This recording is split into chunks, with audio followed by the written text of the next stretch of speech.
You ready to dive into some serious financial history? Absolutely, let's do it. Today, we're tackling the 1929 crash, and our guide is John Kenneth Galbraith's The Great Crash, 1929. You know this isn't just some dry textbook, right? Oh, absolutely not. Galbraith doesn't just chronicle the crash, he throws open the doors and lets you right into the thick of it. Exactly. He gives you the why behind the what. And what's fascinating is the crash itself was just the final act. We're talking about a whole decade, the Roaring Twenties, that was, as Galbraith puts it, rife with hidden cracks beneath the surface of this booming economy. So it's like everyone's dancing on a volcano, completely oblivious. That's a great way to put it. And Galbraith takes us back to show us exactly how those cracks appeared in the first place. Like what? What kind of cracks are we talking about? Well, he points to some interesting global factors, like Britain's return to the gold standard in 1925. Okay, now you're really testing my memory of high school history class. Right.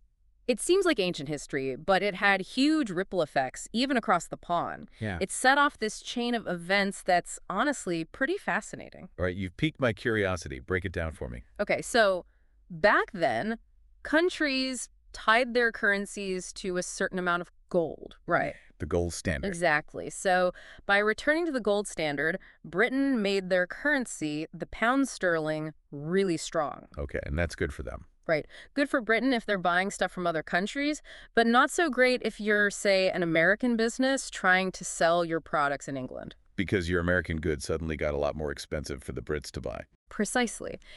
And to add another layer to this whole thing, all of a sudden gold started flowing into the U.S. because, relatively speaking, the dollar was seen as this safe haven. Okay, I'm starting to see how this is all connected. More gold flowing into the U.S., that means. Yeah. What? Lower interest rate. Because banks had more money to lend. Exactly. And it was cheaper to borrow. Now, toss in this frenzy to find profitable investments everyone wants in on the action, and boom, you've got a recipe for a speculative bubble. And that bubble was primarily in the stock market. You got it. It seemed like everyone, and I mean everyone, was buying stocks convinced they'd found the golden ticket. So this wasn't just about stocks. It was this whole economic ecosystem caught in this weird dance. Exactly. And, as we go further into Galbraith's analysis, you see these forces, the desire to control things, to steer the markets, playing out in the halls of power, too, even with the Federal Reserve. Everything's seeing the warning signs, right? I mean, come on. Oh, they absolutely did. The writing was on the wall. But, as we'll see in the next part, their inaction was tied to something very human, this fear of being blamed for bursting the bubble. Ah, so that's where Galbraith's idea of the illusion of control comes in. You got it. And that idea that even those in charge can get paralyzed by fear and uncertainty, well, it has some pretty interesting implications for how we see power dynamics even today. This whole thing about the Fed, seeing the warning signs but being afraid to step in, it's kind of mind-blowing. It's a tough spot to be in, right? I mean, imagine being at the helm and knowing a storm's brewing, but being terrified to adjust course. It's like, what do you do? Exactly. And Galbraith really drives home this point about the Fed, like, they weren't powerless in all this. They could have taken action. Yeah. They could have used something called margin requirements to try to, cool things down. Margin requirements. Okay, now you're speaking a language I may need translated. Right, fair enough. Think of it like this. You want to buy something big. Let's say back then it was like a fancy car, a brand new Ford Model A. Everyone wanted one.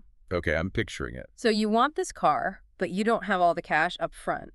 You'd put down some of your own money and then borrow the rest. This makes sense. Margin requirements are basically limits on how much you can borrow. So in this case, how much of that car loan you're allowed to take on. Okay, so with the stock market, higher margin requirements would mean, what, less money people could borrow to buy stocks. Exactly. Less borrowing, less risk, less potential for the market to overheat. But here's the thing. Raising those requirements, it could have spooked investors, triggered some selling. A mini crash. And the Fed didn't want to be blamed for that. Exactly. They were more worried about the immediate fallout than the long-term consequences, which, looking back, is pretty fascinating. It makes you wonder, do we still see this today? This fear of intervention. Oh, absolutely. That's what makes this so relevant. The specifics might be different, but the human element, the emotions involved, those are timeless. Fear, greed, the desire to be on the winning side, right? Exactly. And that wasn't limited to Wall Street either. What I love about Galbraith's book is that he brings in the stories of everyday people caught up in all this. Because it wasn't just the bankers in their fancy offices. No way! It was everyone. Galbraith talks about, like, housewives comparing stock tips while they're at the butcher shop, as casually as they'd be chatting about It recipes. was like the national pastime. Absolutely. And this was fueled in part by the rise of these things called investment trusts. Have you heard of them? Investment trusts. Vaguely. Yeah. I'll be honest, they sound a little underwhelming. But something tells me there's more to it than meets the eye. There's always more to it, isn't there? I mean, it's like they always say, if it sounds too good to be true.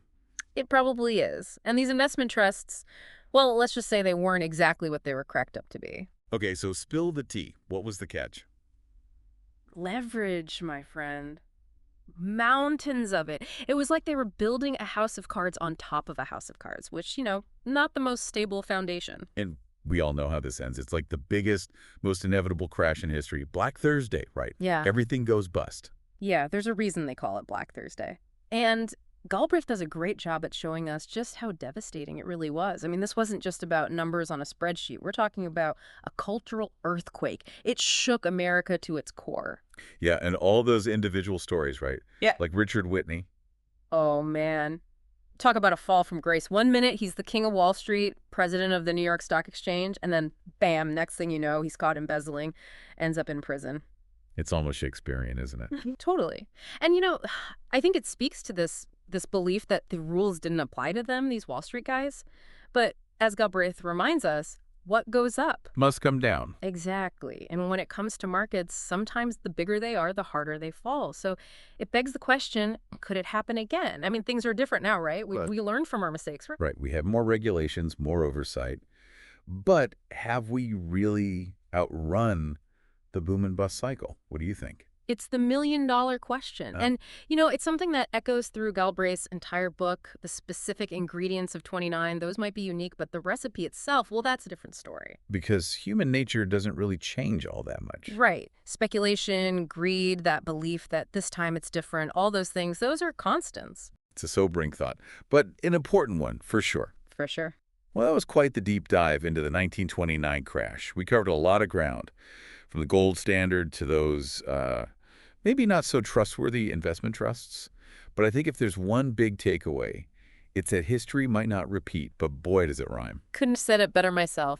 Until next time, everyone, keep learning, keep asking questions, and as always, keep diving deep.